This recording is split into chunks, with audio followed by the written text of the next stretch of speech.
Assalamualaikum warahmatullahi wabarakatuh. Selamat datang di channel Jalan Hidayah. Saya ucapkan terima kasih sudah mampir dan menyimak videonya. Semoga berkah dan bermanfaat. Video ini hanya berisi kajian dan informasi bermanfaat, tidak ada unsur mengajak atau bujukan maupun yang lainnya. Gambar hanya berisi ilustrasi semata. Semoga bisa menambah wawasan saudara semuanya. Pemirsa Jalan Hidayah yang saya hormati, kemitraan merupakan salah satu bentuk interaksi sosial yang paling mendasar dalam kehidupan manusia. Ia hadir dalam banyak rupa, mulai dari kerjasama perdagangan antar individu, pengelolaan harta bersama, hingga sinergi antara komunitas dan institusi. Karena berbentuk mitra, tentu saja dalam praktiknya selalu menuntut adanya kepercayaan, kesetaraan, dan komitmen bersama. Tanpanya, kemitraan mudah berubah menjadi ajang dominasi, pengkhianatan, bahkan eksploitasi. Dalam praktik ini, Islam juga memberikan perhatian besar terhadap cara manusia saling berhubungan dan bermitra. Nilai-nilai seperti keadilan, kejujuran, dan tanggung jawab tidak hanya kewajiban secara umum, tetapi juga menjadi fondasi pokok dalam berbagai bentuk muamalah, termasuk dalam kemitraan. Oleh sebab itu, ketika dua pihak sepakat untuk bekerja sama, Islam tidak hanya melihat hasil akhirnya, tetapi juga cara dan praktik di balik kesepakatan itu. Karenanya, di tengah dinamika kerjasama modern yang semakin kompleks dan seringkali kehilangan arah etisnya, penting bagi kita semua untuk kembali membaca dan mengamalkan etika-etika dasar dalam bermitra. Tentu saja etika-etika dasar ini tidak sekadar menjadi pedoman dalam bermitra saja, tetapi juga untuk menjaga kepercayaan orang lain kepada kita yang bermitra. Apa saja etika-etika dasar itu? Berikut perinciannya. 1. Jujur dan tidak berkhianat. Etika dasar pertama yang paling pokok dalam bermitra adalah menjaga kejujuran dan saling menunaikan amanah. Selama kedua belah pihak saling menjaga kejujuran dan menjalankan tanggung jawabnya, kerjasama akan tumbuh dengan sehat dan saling menguatkan. Namun, ketika salah satu pihak berbuat curang, seperti menyembunyikan informasi, mengambil keuntungan sepihak, atau mengingkari kesepakatan, tentu saja hubungan itu akan rapuh dan mudah runtuh. Perihal pentingnya sama-sama jujur dan dapat dipercaya dalam bermitra, Rasulullah bersabda bahwa Allah berada di tengah-tengah dua orang yang bermitra selama keduanya saling menjaga kepercayaan. Namun, apabila salah satu dari mereka mengkhianati temannya, maka dia akan meninggalkan mereka. Dalam sebuah hadits qudsi disebutkan, artinya, Allah Ta'ala berfirman, "Aku adalah pihak ketiga di antara dua orang yang bermitra, selama salah satu dari keduanya tidak mengkhianati yang lain, maka apabila salah satu berkhianat, aku keluar dari antara keduanya." Hair Abu Daud dan Al-Baihaqi. Makna hadits ini sebagaimana dijelaskan oleh Syekh Dr. Mustafa Al-Bugha dan kawan-kawan, adalah bahwa Allah melindungi dan membantu dua orang yang bermitra selama keduanya menjaga kejujuran dan amanah dalam hubungan mereka. Allah juga akan memberikan keberkahan pada harta dan usaha mereka, sehingga kemitraan tersebut tumbuh dan menghasilkan kebaikan. Namun jika salah satu dari mereka menyimpang dari kejujuran, berkhianat atau mengingkari amanah, maka keberkahan itu diangkat, dan pertolongan serta perlindungan Allah tidak lagi menyertai mereka. Akibatnya, kemitraan tersebut rentan mengalami perselisihan, kegagalan, hingga kerugian. Al-Fiqhul Manhaji, ala Mazhabil Imam Asy-Syafi'i, Damaskus, Darul Kalam, 1992, Jilid ke-7, halaman 58.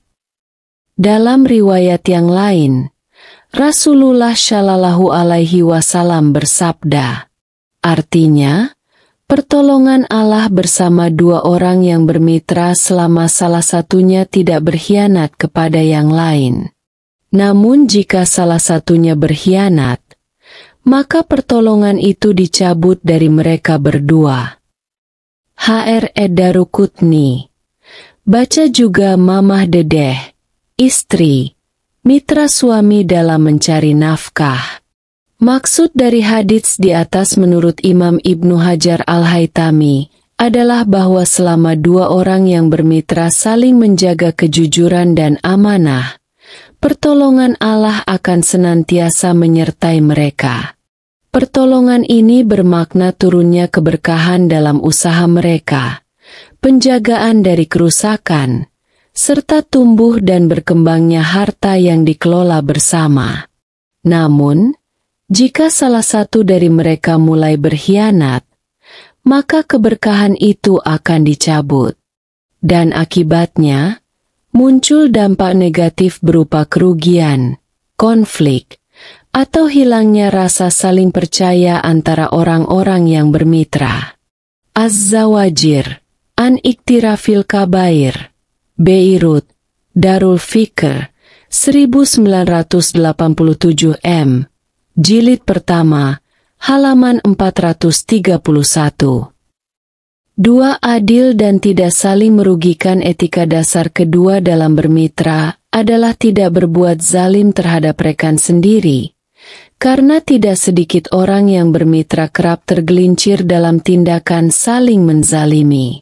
Maka siapa saja yang hendak bermitra, baik dalam bisnis atau harta, harus memastikan bahwa dirinya sanggup bersikap adil, transparan, jujur, dan tidak serakah. Tanpanya, mitra hanya akan menjadi pintu kezaliman yang dibungkus dengan nama kerjasama. Berkaitan dengan hal ini, Allah berfirman dalam Al-Quran. Artinya, sesungguhnya banyak di antara orang-orang yang berserikat, bermitra, itu benar-benar saling merugikan satu sama lain, kecuali orang-orang yang beriman dan beramal saleh. Quran Surat Syad 38, 24. Syekh Ismail Haqi dalam tafsirnya menjelaskan bahwa yang dimaksud dengan Al-Hulatha pada ayat di atas adalah para mitra, yaitu orang-orang yang mencampurkan harta mereka dalam satu bentuk kerjasama.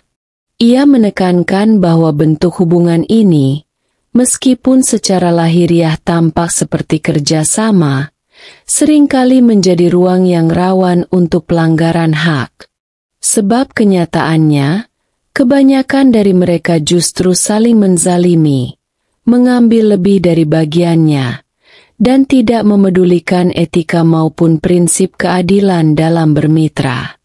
Tafsir Ruhil Bayan, Beirut, Dar Ihya Eturats, TT, Jilid ke-8, halaman 12. Oleh sebab itu, salah satu etika dasar yang sangat penting dalam bermitra adalah berlaku adil, bertanggung jawab pada apa yang menjadi kewajiban bersama, transparansi, jujur, dan tidak serakah dengan hasil yang didapatkan dalam kerja bersama.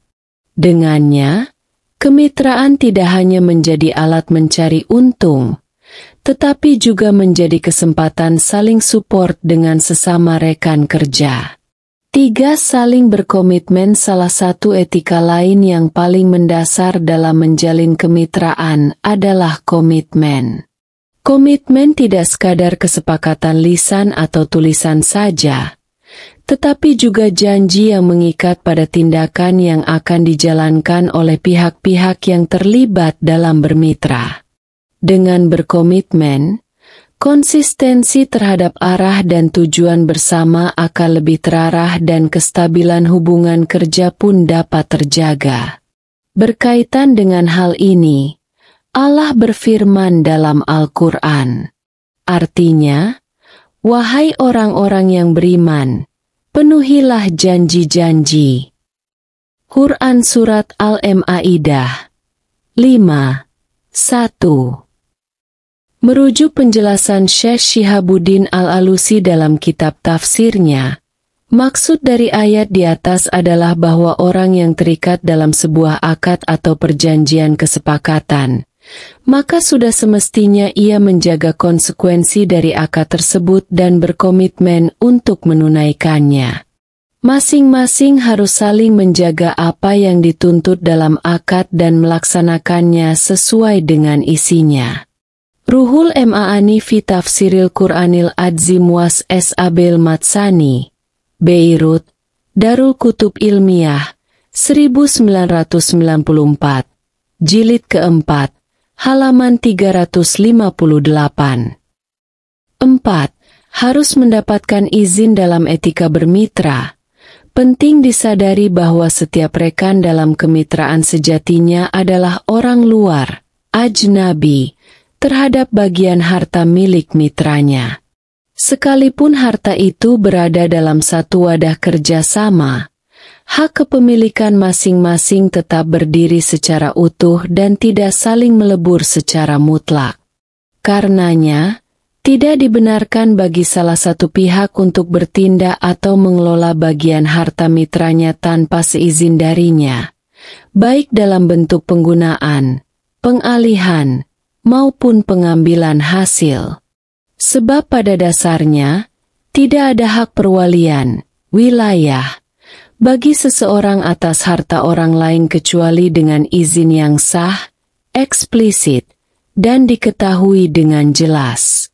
Penjelasan di atas sebagaimana ditegaskan oleh Syekh Dr. Mustafa Al-Hin, Dr. Mustafa Al-Bugha, dan Dr. Ali Asyarbaji, dalam kitab karya kolektifnya ditegaskan, artinya, sesungguhnya setiap pihak dari dua orang yang bermitra adalah orang luar, ajnabi, terhadap bagian harta milik pihak lainnya. Maka, tidak boleh baginya mengelola bagian tersebut kecuali dengan izin dari pemiliknya, karena tidak ada hak kuasa bagi salah satunya atas harta milik yang lain. Al-Fihul Manhaji, ala Mazhabil Imam Asy-Syafi'i, Damaskus, Darul Kalam, 1992, Jilid ke-7, halaman 58. 5. Bersikap profesional selain yang telah disebutkan di atas. Etika mendasar lainnya dalam menjalin kemitraan adalah bersikap profesional. Dalam konteks kemitraan, profesionalisme adalah menjalankan setiap peran dan tanggung jawab dengan kesungguhan dan kehati-hatian, serta menghadirkan hasil kerja sebaik mungkin, dan tidak sekadar asal selesai. Tentu saja, ini mencakup ketepatan waktu, mutu pekerjaan yang optimal, serta komunikasi yang jujur dan terbuka.